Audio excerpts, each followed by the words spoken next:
শিক্ষা মন্ত্রণালয় আর স্বাস্থ্য মন্ত্রণালয়, বিশেষ করে শিক্ষা মন্ত্রণালয় ওই বিশেষ দল মনে হচ্ছে দখল করে নিয়েছে। সমস্ত বড় বড় ইউনিভার্সিটিগুলো ওই বিশেষ দল জামাতিকরণ করা হয়েছে। আবু জেহেল যেমন মুহাম্মদ রাসূলুল্লাহ সাল্লাল্লাহু আলাইহি সাল্লামকে মিরাজের ঘটনা মিথ্যা প্রমাণ করতে পারে নাই, আজকেও বাংলাদেশ জামাত ইসলামীর সততা, দক্ষতা, দেশপ্রেমিকের এই সমস্ত কার্যক্রম জামাতিকরণ হয়েছে বলে হুক্কা হুয়া তোলে আমাদেরকে থামিয়ে দেওয়া যাবে না। আসসালামু আলাইকুম। দেশের স্বাস্থ্য খাত, বিশেষ করে শিক্ষা খাত জামাতিকরণ করেছে, এমনটি মন্তব্য করেছেন বিএনপির যুগ্ম মহাসচিব রুহুল কবির রিজভী।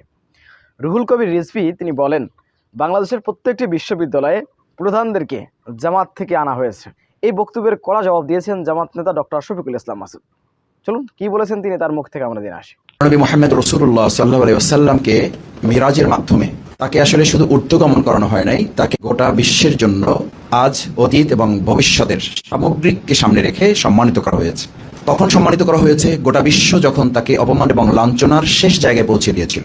গোটা পৃথিবী যদি কাউকে অপমান এবং লাঞ্ছনার শেষ জায়গায় পৌঁছে দেয়, আল্লাহ তাআলা চাইলে যে তাকে সর্বোচ্চ মর্যাদা দিতে পারেন, মেরাজ হচ্ছে তার প্রমাণ। বাংলাদেশ জামাত ইসলামীকে বিগত 16 বছর লাঞ্ছনা, অপমান, নির্যাতন, নিপীড়ন করে আমাদেরকে শেষ সীমায় পৌঁছাতে চেয়েছিল।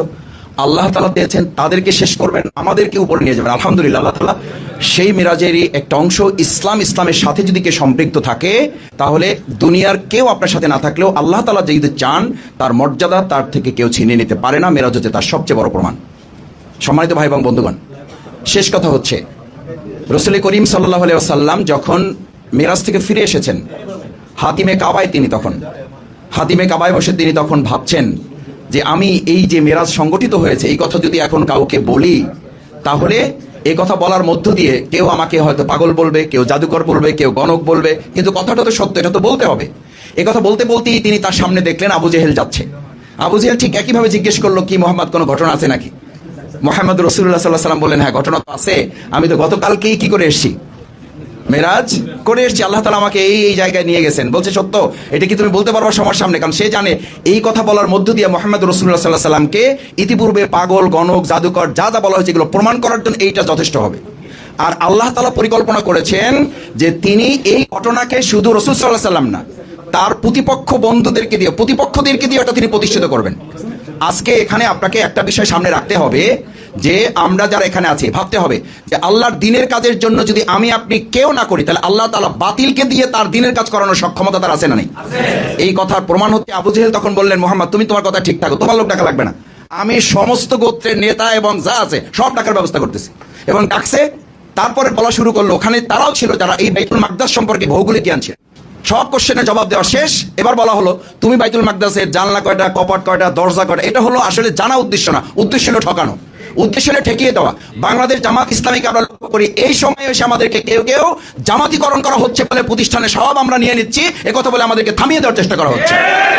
এ কথা সেই আওয়ামী দোসরদের কথা। এটা দেশপ্রেমী এবং সৎ, দক্ষ, যোগ্য লোক যেখানে বসে তাদের দৃষ্টিতে জামাত ছাড়া তারা কিছুই দেখতে পায় না। এই একই কথা বলে আমাদের 5 ওয়াক্ত নামাজে ডাকা আব্বারকে হত্যা করা হয়েছে, একথা বলে ভবিষ্যতে ইসলামপন্থী দেশপ্রেমিক লোকদেরকে আর ঠেকিয়ে রাখা যাবে না। এটা ষড়যন্ত্র এবং সেই আওয়ামী দোসরদের আর একটা নতুন সুর। এই নতুন সুর দিয়ে আবু জেহেল যেমন মুহাম্মদ রাসূলুল্লাহ সাল্লাল্লাহু আলাইহি ওয়াসাল্লামকে মিরাজের ঘটনা মিথ্যা প্রমাণ করতে পারে নাই, আজকেও বাংলাদেশ জামাত ইসলামীর সততা, দক্ষতা, দেশপ্রেমিকের এই সমস্ত কার্যক্রম জামাতিকরণ হয়েছে বলে হুক্কা হুয়া তোলে আমাদেরকে থামিয়ে দেওয়া যাবে না। আসুন, সেই দিন রাসূল করিম সাল্লাল্লাহু আলাইহি ওয়াসাল্লাম বললেন, আমি যখন সব বর্ণনা শেষ করলাম, যখন দরজা, কপাট, জানালা, ইট, বালু, রড, সিমেন্টের প্রশ্ন আসলো, আল্লাহ সুবহানাহু ওয়া তাআলা জিবরাইল আমিনকে দিয়ে গোটা বাইতুল মাকদাসের চিত্র আমার সামনে তুলে ধরলেন। বলা হলো, এবার তুমি দেখে দেখে সবকিছু বলে দাও।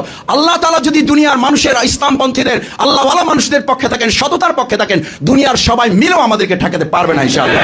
মেরাজ হচ্ছে সেই শিক্ষা। আসুন, সেই শিক্ষায় আমরা উদ্দীপ্ত হই, আল্লাহ তাআলার কাছে সেই প্রার্থনা করে এই পর্যায়ে আমাদের সামনে কথা বলার জন্য অনুরোধ করছি বাংলাদেশ জামাত ইসলামী কেন্দ্রীয় মজলিস। সুপ্রিয় দর্শক, জামাত নেতা ডক্টর শফিকুল ইসলাম মাসুদের বক্তব্যটি আপনারা কিভাবে দেখছেন, অবশ্যই আপনাদের মূল্যবান মন্তব্য কমেন্ট বক্সে জানাবেন।